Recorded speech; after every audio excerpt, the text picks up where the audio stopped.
आवागमन की, ऊपर जाओ, फिर वहाँ से अपना हिसाब करा के नीचे आओ, मनुष्य बनो, गधे बनो, कुत्ते बनो, फिर अपना टाइम पूरा करो, फिर जाओ, फिर वहाँ से नेक्स्ट आदेश हो गधा बनो, फिर जाओ, फिर आदेश बनो कुत्ता बनो, मनुष्य बनो, देवता बनो, फिर राजा बनो, फिर गधा बनो। कहते ये आवागमन की डोर गले में या काल के कर्म की फांसी आपके लगी हुई है, और इसको केवल परमात्मा पूर्ण ब्रह्म सत्य पुरुष कबीर परमेश्वर के अतिरिक्त कोई ऐसा भगवान नहीं है, देव नहीं है जो इस रोग ने काट सके। तो उसको काटने के लिए परमात्मा ने एक विधि बता रखी है, और वह विधि अभी तक छुपा रखी थी, क्योंकि परमात्मा का और काल का एक प्रोमिस हुआ था, अनुबंध हुआ था। इस काल ने कहा था कि 3 युगों में, सतयुग त्रेता द्वापर में, हे परमात्मा आप थोड़े जीव निकालना, और चौथे युग कलयुग में आपके इतने ही ले जाना। काल को पता था कि कलयुग में इनकी पिछली बैटरी कति डाउन हो जाएगी, पुण्य कर्म कति खत्म हो जाएंगे। सतयुग त्रेता द्वापर में, सतयुग त्रेता द्वापर के अंदर आप वीर आप रहे हैं, और वो कौन सी आत्मा है जो सतयुग त्रेता द्वापर में सतयुग से शुरू होती है मानव शरीर प्राप्त करके?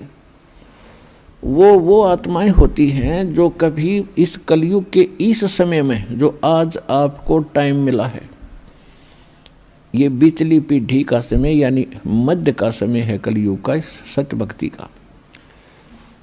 प्रथम चरण तो कलयुग का था, परमात्मा आए थे, सहस्रीर आए थे, सहस्रीर कबीर परमेश्वर चले गए थे मगर से। अब ये बिचली पीढ़ी है जो अब स्टार्ट हुई, इसमें कंप्लीट कोर्स है भक्ति का, और निरसंशय है, कोई डाउट नहीं, सब प्रमाणित है। अब जो भक्ति करेंगे वो पार हो जाएंगे, मर्यादा में रहेंगे अंतिम सांस तक, वो तो सतलोक चले जाएंगे। फिर क्या होगा, 1000 वर्ष के बाद इस भक्ति में बहुत से ऐसे नालायक काल के दूत घुसेंगे, वो धीरे धीरे इनकी भक्ति खराब करवाना शुरू करेंगे। और उस समय जो सच भक्ति जितने समय वो कर चुके, और उसके बाद मार्ग दिशा बदल ली, उनके साथ के बनेगी कि जैसे पुण्यात्माओं एक श्वास के मंत्र का जो इस दास से प्राप्त करके आप एक श्वास भी मंत्र का ले लेते हो सतनाम का, वैसे तो प्रथम मंत्र से ही आपकी गजब की कमाई शुरू हो जाती है, बहुत ज़्यादा बन जाती है। और यदि सतनाम का मंत्र भी आपने 1 साल 2 साल 3 साल 4 वर्ष कर लिया और सारनाम ना भी मिला, तो भी आपकी ढेर सारी कमाई बन जाती है। और फिर काल क्या करेगा, क्योंकि आपके पुण्य तो वो देगा, उसने तो ऊपर होटल बना रखे हैं, स्वर्ग महास्वर्ग में और ज़्यादा टैक्स है देता है वो आपसे, आपके पुण्यों से, कहीं 20%, कहीं 25%, कहीं पर 10%, ऐसे उसने अपने टैक्स लगा रखे। और जो खर्चा आप खाते हो वो अलग है, वो तो आपकी पूंजी से होगा, तो आपको स्वर्ग महास्वर्ग में रख देता है। और वहाँ आपके पुण्य आपके साथ होते हैं।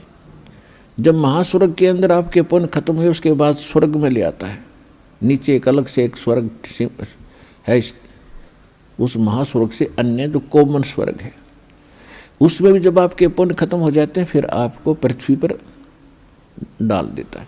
तो वो पुण्यात्मा इतना समय वहाँ रहती हैं स्वर्ग में, महास्वर्ग में, फिर उनको सतयुग में प्रारंभ में जन्म देता है।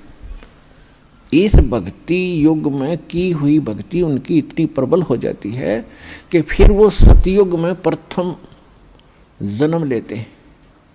उनकी फिर भी इतनी भक्ति होती है, क्योंकि सतयुग में लाखों वर्ष का जीवन होता है, एक का जीवन पूरा करते इतने युग, 1-2 जीवन में वो सतयुग पूरा हो जाता है। फिर त्रेता में आते हो आप वही हो जो पहले भक्ति लगे थे, लेकिन आप फिसल गए, आप रिपट गए, विचलित हो गए किसी कारण से। और परमात्मा का विधान है, जो जन मेरी शरण है ताका हूँ मैं दास, और गेल गेल लाग्या फिरूं जब तक धरती आकाश। एक बार इस सच्चे नाम से आज कोई जुड़ जाएगा। आज उसने नाम ले लिया, कितना रोगी है, और चाहे उसकी कल मृत्यु हो जा, नाम लेते भी हो जा, तो अभी परमात्मा अपने बही में लिख लेगा उस आत्मा को कि मेरी होगी भी। अपने आत्माओं हमने असंख्य जन्म बर्बाद कर दिए, असंख्य जन्म मनुष्य के खो चुके हो आप। ये पहला शरीर नहीं जागा जो आज आपका जाने वाला है, मान ले कभी भी। ये तो असंख्य बर्बाद हो लिए, तो कपड़े हैं, कुर्ते पजामे हैं, तो आपकी शरीर बॉडी ऊपर का, और इस नाम के लेते ही आपके कई सैकड़ों कुर्ते पजामे खूटियाँ व अलमारी में रख दिए जाते हैं। मनुष्य आज आपको नाम लेते ही और चाहे अगले पल मृत्यु हो जाती है। वैसे तो ऐसा नहीं होगा, जो सच्चे दिल से आते हैं उनको राहत मिलती है, उनका मनुष्य जीवन एक्सटेंड होता है, आयु भी बढ़ाता है परमात्मा। एक उदाहरण के लिए कहते हैं कि जो अविश्वास रूप में भी आकर नाम ले लिया, अब देखेंगे किसी के कहने से आते हैं रोगी बहुत से, तो कि देख लेते हैं एक बार चल कर, तो वो उनको भगवान वैसे उसको एक्सटेंड नहीं करेगा। उनका पता है कि इसको मैंने जीवन भी दे दिया, यो आगे फिर वो बकवाद करेगा। तो परमात्मा ने तो अपनी आत्मा देखनी है कि इसका उद्धार क्यों कर होगा। तो नाम लेते ही यदि उसकी मृत्यु भी होगी तो भी भगवान के अकाउंट में आ गया, और 10 महीना में फिर जन्म देकर उसको फिर बरवाड़ा बुला लेगा। वह शुरुआत होगी उसके जीवन की।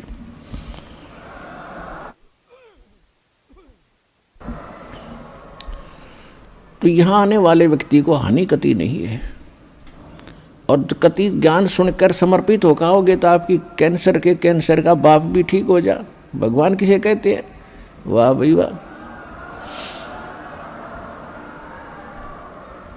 यहाँ पर कम से कम लाखों भक्तों के कैंसर तक के रोग ठीक हो चुके, जिन्होंने समर्पित भाव से परमात्मा पर विश्वास करके नाम लिया और मर्यादा निभाई। क्योंकि दुखी आदमी मर्यादा खूब निभाता है, सुखी तक गड़बड़ कर देता है, समाज को गणा देकर उसने तो अपनी जान दिखाई देती है, तो उस पर जल्दी राजी हो है भगवान, जल्दी प्रसन्न होता है, उसका जीवन भी बढ़ावेगा और उसको रोग से मुक्त भी करेगा। लेकिन करेगा अपने हिसाब से, उसकी नीत देख के कि आगे कहीं और गड़बड़ ना कर देयो। तो कहने का भाव है, जो प्रसंग हमारा उसी पढ़ाते हैं। तो परमात्मा से जो हम मांगते हैं वो यही मांगनी चाहिए कि